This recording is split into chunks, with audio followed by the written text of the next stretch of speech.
Hello, seasoners, and welcome back to another episode of my first season. Today's episode will be another standalone episode, which means only I'll be talking. So if you cannot stand my voice, like I can't stand my own, then just skip this one. And let's begin. After taking a break for almost 1 year, I was nervous to say the least, but above all, I felt happy about going to the Bahamas.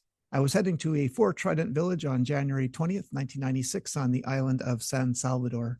The surprising part, I was going as Landsports. This was unexpected because after Turks, I had specifically asked for Landsports and was told that they never assigned that role to first or second season G.O.s. The reason?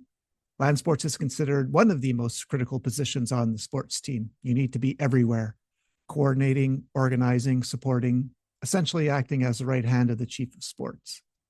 And if you ever dreamed of becoming a chief of sports yourself, Landsports was a mandatory stepping stone. The chief of village was Patrizia Moretti, a larger-than-life personality and a very warm-hearted woman from Rome with a booming laugh and an infectious energy. The chief of sports was a Belgian named Thierry Buch, who would later rise to become chief of village himself. After the first month, Patrizia extended my contract to 6 months, and I was proving myself. I was a good G.O., always the first to arrive, the last to leave, and fully committed to every aspect of the job. I was also in every show during those first full 2 seasons. The first familiar face I spotted was Johnny Scuba from the scuba team back in Turks. I met him right on the dock by the Sea Center. The same blonde, wavy-haired, proudly Minnesotan guy from Freeport. Johnny and I had clicked instantly in Turks. He was a real character, and seeing him again felt like a sign that this new chapter was starting off on the right foot.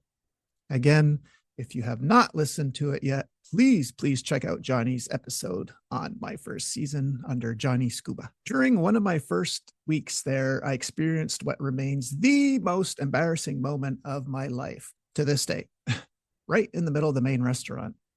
It's tough to relive, but it's so ridiculous that it's worth telling. One evening, a GM who had been joining my daily power walks invited me to dinner.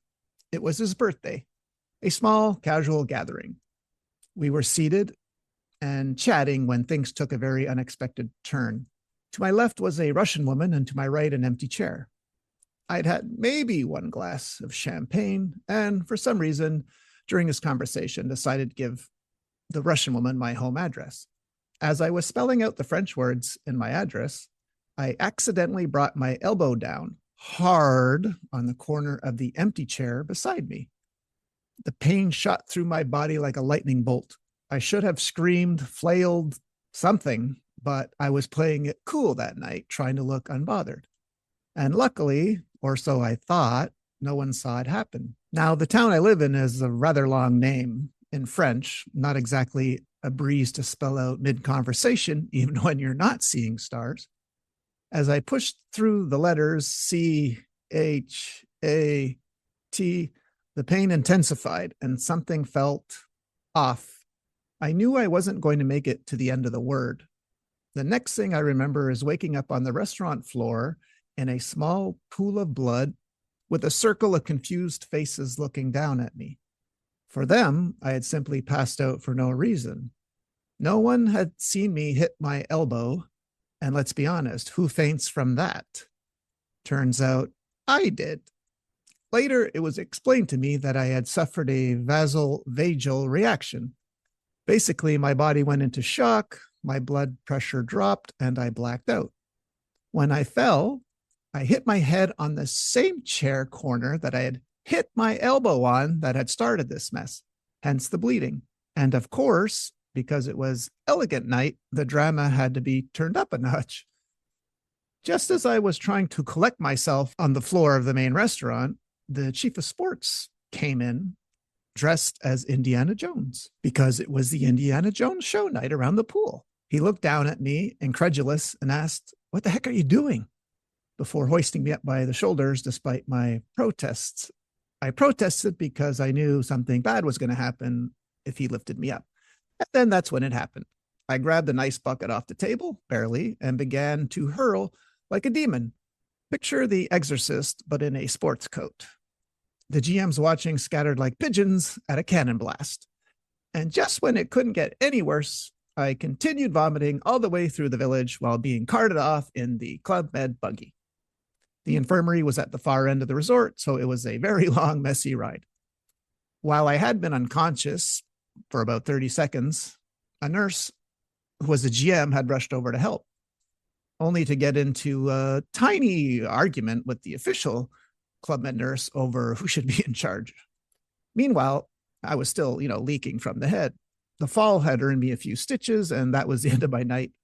The next morning, I knew I had to face the music, so I showed up at the power walk like nothing had happened. The same birthday GM was there. I asked why no one had stopped me from falling off my chair. He shrugged and said, "Well, you fell so slowly, we thought you were doing a comedy bit or some kind of G.O. table animation." Lesson learned: if you ever hit your elbow or your Achilles hard enough to see stars, lie down immediately. Trust me on this one. I managed to injure myself again, this time, thankfully, only needing a few stitches. You remember that fancy brown armoire that sat between the men's and women's bathrooms at the C Center? Well, one day, just before basketball, I tried tossing a scrap of paper in the nearby garbage can. I missed. As I bent over to pick it up, I stood up too quickly and nailed the sharp corner of the armoire squarely with my head. It immediately started bleeding, a lot. But the nurse's office wasn't open yet, so naturally, I grabbed a towel from the gym, pressed it to my head, and went to play basketball anyway. The GMs were horrified, a little. They kept urging me to stop playing and get it checked out. I just waved them off and told them the nurse's station wouldn't open until after the game. Once basketball was over, I headed over to the infirmary. On duty that day was a scuba doctor, a retired French physician. It was summer, and I had just started growing out my hair for the first time. I'd always wondered what I'd look like with long blonde hair. Given my build, thanks to Hansel Moss, who I'll get to in a sec, I worried I'd resemble the cover of a romance novel. Spoiler alert, I did. When the doctor said I needed stitches, I didn't take it well. I whined, I pleaded, I begged him not to cut my hair. I was finally emerging from that awkward stage of hair growth, the one where nothing looks good and everything sticks out, and I didn't want to start over. So yes, out of sheer vanity, I let a French scuba doctor sew 4 stitches into my unshaven scalp, carefully working around the few strands of growing hair I was so desperate to protect. It was, without question, a clear case of temporary vanity-induced insanity. One bleak, wintry morning at the Sea Center, I was grabbing a quick breakfast after returning from the power walk. The restaurant was nearly empty, save for 2 French GMs sitting quietly at a table. As I walked in, my eyes immediately locked onto something unusual. One of them had the biggest, most sculpted calves I had ever seen. And I'm not talking about gym rat calves either. These were on another level. Curious and always on the hunt for fitness tips, I approached them and asked the man how he'd managed to build calves like that. No matter how hard I trained, mine had never responded to weights. They both laughed. I then asked if I could touch them. At that point, I clued in that they were probably a couple. The GM agreed. So yes, I touched them. Later, when I told this story to some of my French friends, their jaws dropped. "Do you realize who that was?" they asked. "You just touched the calves of Patrick Dupont." Who? As it turns out, Patrick Dupont was a world-renowned ballet dancer. He joined the Paris Opera Ballet School in 1970, won the gold medal at the International Ballet Competition in Varna, Bulgaria in 1976, and by 1980 had become the principal dancer at the Opéra National de Paris. In 1990, he was named the company's dance director, a true legend in the world of dance. Patrick and his partner were incredibly kind and gracious. They even invited me to visit them in France. Patrick gave me his home address and phone number in Paris, a surreal memento from a chance breakfast encounter with one of the greatest dancers of our time. I was deeply saddened to learn of Patrick's passing in March 2021. May he rest in peace. A true artist whose grace, talent, and warmth left a lasting impression. Most mornings, after dragging myself through another brutal workout with Hansel Moss, the one and only Hansel Moss, who took me under his wing and decided that I would be his training partner that season, I didn't argue. I did whatever Hansel asked. I was usually exhausted and sore after these workouts and just riding the endorphin wave. Once I finished working out at the Sea Center with Hansel, this is the part where I'd shamelessly flirt with Courtney Brooks, one of the bar G.O.s. Courtney was effortlessly beautiful, but it was her warmth and down-to-earth spirit that set her apart.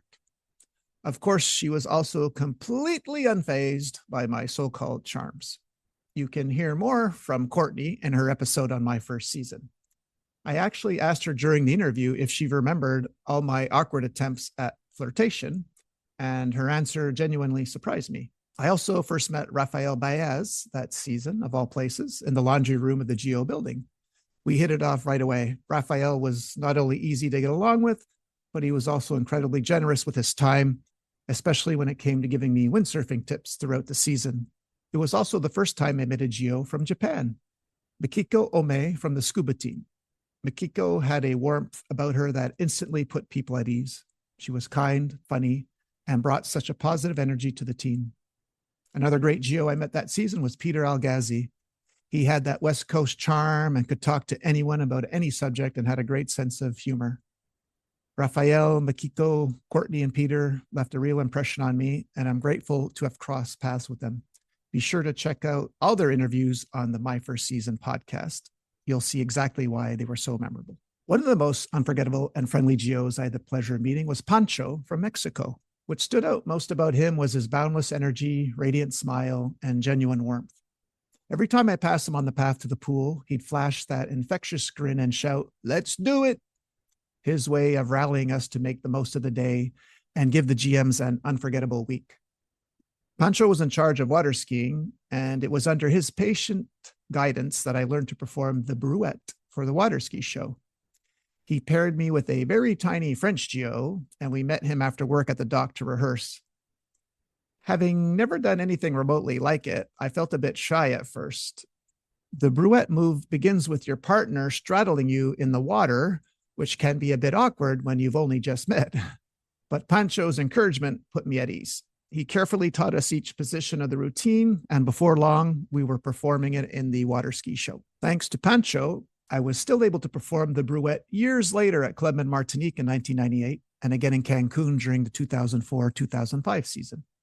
I remember the chief of water ski in Martinique being skeptical since I hadn't skied all season, but with a talented and athletic partner like the French G.O. Dumais, we pulled it off flawlessly and secured a spot in the show. Be sure to check out Pancho's episode on My First Season, everyone. It's a great tribute to his spirit and passion.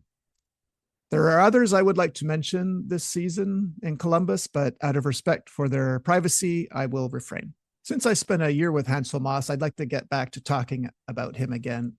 Prior to having met him, I hadn't lifted weights in over a year. I met Hansel. He was built like Mike Tyson, and as I would soon learn, he was a former chief of sports, the only Bahamian ever to hold the position, and widely regarded as one of the best in Club Med history.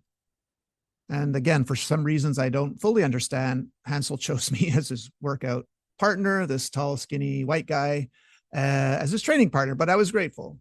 Over the course of my year in San Salvador, he completely transformed my physique into what it was. We followed a variation of the heavy-duty training method, short, intense, 20-minute sessions loaded with supersets and absolutely no mercy. Hansel never, ever took weight off for me. If we were doing chest that day and benching 245 pounds, he'd spot me through 8 or 9 grueling reps, then take his turn and say, "Hand the great one the bar." I was supposed to rest after my set because I was seeing stars and completely gassed, but there was no such luxury when training with Hansel. Instead of catching my breath, I had to spot him immediately. He called that, quote unquote, active rest. Active rest is still the most hilariously contradictory term I've ever heard in my whole life. Then right after he finished his set, it was my turn again. No breaks, no mercy, just an endless loop of pain and progress. I still wince when I think back to our medieval shoulder workouts. They were brutal and not for the faint of heart. If you could raise your arms after one of our delt sessions, you had not trained hard enough. GMs would sometimes wander into the gym during our workouts and just stop to watch, jaws slightly agape. I would go on to spend 2.5 years training and working alongside Hansel, so you'll definitely hear his name pop up in future stories. He was not only a major influence on my transformation, but also a true character. Hansel was generous enough to record 2 interviews for my first season, so please be sure to check them out. Like most G.O.s, Hansel loved to reminisce about the old days. Though he had retired from Club Med, he was now a photographer and a partner in the photography contract for the village of Columbus Isle. Between workouts, he'd toss out the names of legendary G.O.s like LP and Jenner.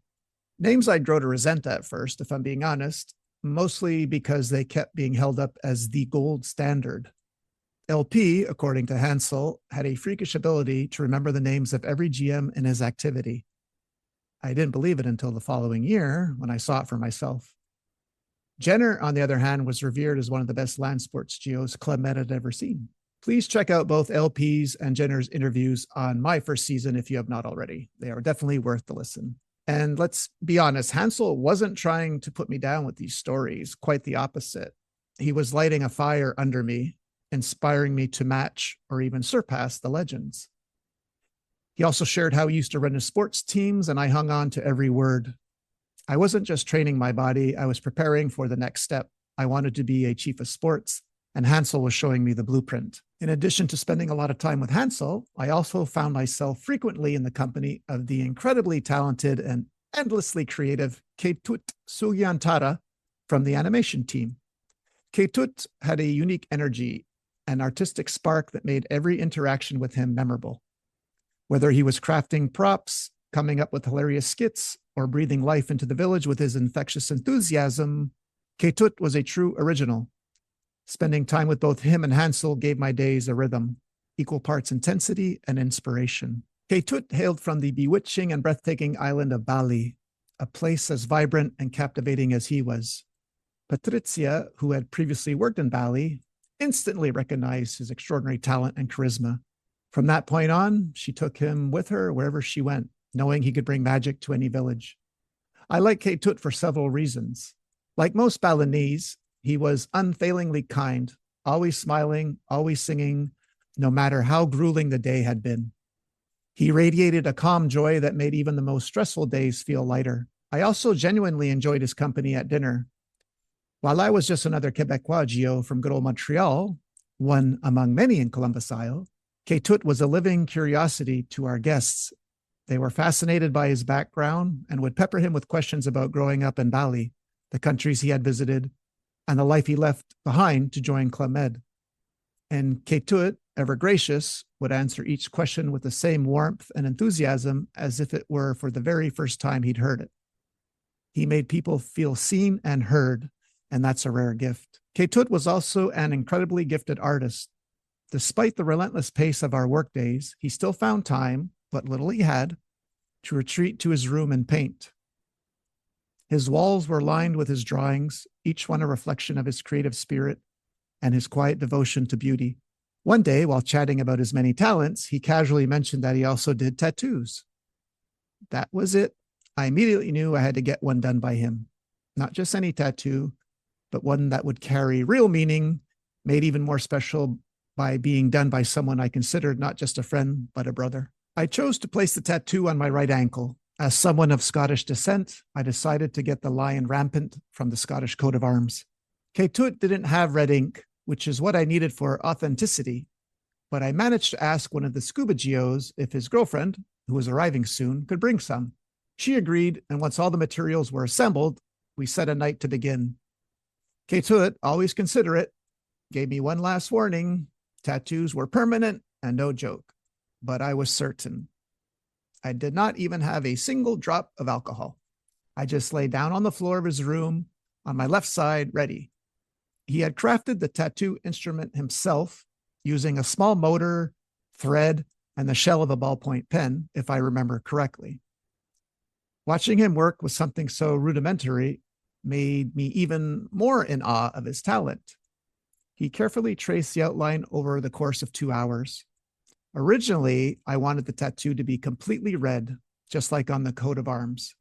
But after 2 hours, Ketut looked at me and said, "For all red, I need 2 more hours." I smiled. It looks great the way it is. And truthfully, it did. It hadn't hurt nearly as much as I had feared, but if I was being offered a graceful exit, I was taking it. The tattoo turned out beautifully, and I couldn't have been happier. That same scuba G.O.'s girlfriend, upon seeing it, jokingly said that if she'd known the red ink was for a tattoo, She never would have brought it. Too late. From that night on, Ketut and I were bonded in a new way. I began helping him even more with the notorious setups for the Indiana Jones show and the Walt Disney cocktail party at the pool, both of which were logistical nightmares in the windy winter season. But Ketut was a master of his craft. No matter how hard the wind blew, his creation stood firm. You'd think there was no breeze at all, the way his installations held their ground. That year, Ketut wasn't just a great colleague. He was a truly good friend, loyal, talented, and generous in every way. And since I was in the Bahamas, this is the time where we talk about hurricanes. I had already weathered 4 hurricanes during my time in Columbus, Ohio, so I knew the drill like the back of my hand. But knowing what to do didn't make it any less of a nightmare. The hurricane takedown process at that resort was legendary for how grueling it was. Columbus, Ohio was filled with over 1.2 million worth of artwork scattered across the village, much of it either extremely heavy, incredibly fragile, or both. Protecting all of it required a coordinated, exhausting effort. The first priority was always the Sea Center dock. It had been built to be collapsible for this exact reason, but that didn't make it any easier. Each piece weighed a small ton.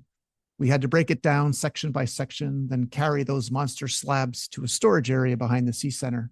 It took hours. Then came the heavy wooden pool deck chairs. These weren't just cumbersome, they were practically dead weight. We had to roll them into the main restaurant and wheel them out the back one by one. The Hobie cats needed to be disassembled, the sails came down, the rudders and masts removed, and then the hulls had to be carried, yes, carried all the way to maintenance far from the shore.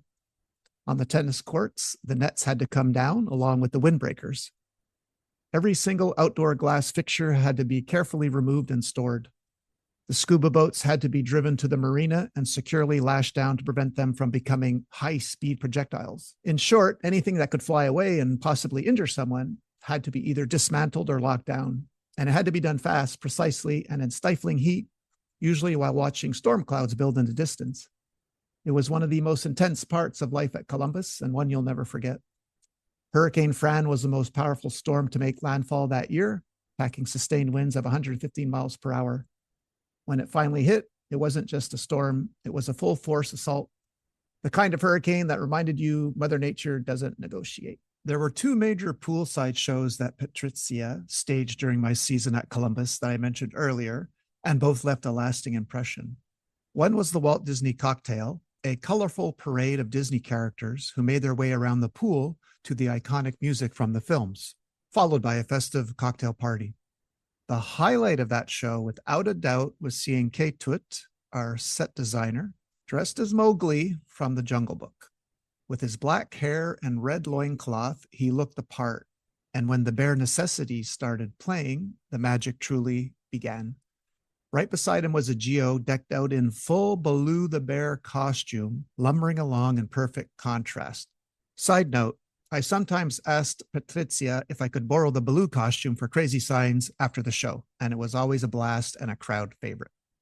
But the moment that really blew me away was when Ketut made his grand entrance. The first time I saw it, he casually strolled over to the palm tree that used to stand at the corner of the shallow end of the pool. Then, with cat-like agility, he climbed all the way to the top and, to everyone's amazement, dove straight into the shallow end. I was stunned. That part of the pool was not deep at all, and yet he pulled it off flawlessly every time, never once getting hurt. It was nothing short of incredible. The second big show Patrizia directed was even closer to my heart because it was inspired by a movie I've always loved deeply. Toward the end of the season, Thierry, our chief of sports, left for his next assignment. Shortly after, Patrizia asked if I'd step into the role of Indiana Jones for the big pool show. Would I? I was over the moon. Raiders of the Lost Ark has always been one of my favorite films, tied with Die Hard as the greatest action movie of all time, in my humble opinion. Up until then, my only part in the show was as a tribesman, where I performed a flaming sword number and staged a choreographed fight with another G.O. Cool? Definitely, but nothing compared to stepping into the fedora and bullwhip of Indiana Jones himself. One thing that always bugged me while watching the show was how it ended. After a dramatic quest to save Marion, Indy finally finds her in the middle of the pool and they hug. Just a hug. In every action movie I've ever seen, that kind of reunion ends with a kiss. Full disclosure, yes, the choreographer was a beautiful, talented Italian woman with this incredible positive energy. One thing I absolutely loved about her was that during rehearsals, if we nailed a particularly tricky bit of choreography, she'd say, wow, but not just any wow. It was this uniquely expressive, full bodied wow that was so funny, charming, and sincere that we all worked just a little harder to hear it.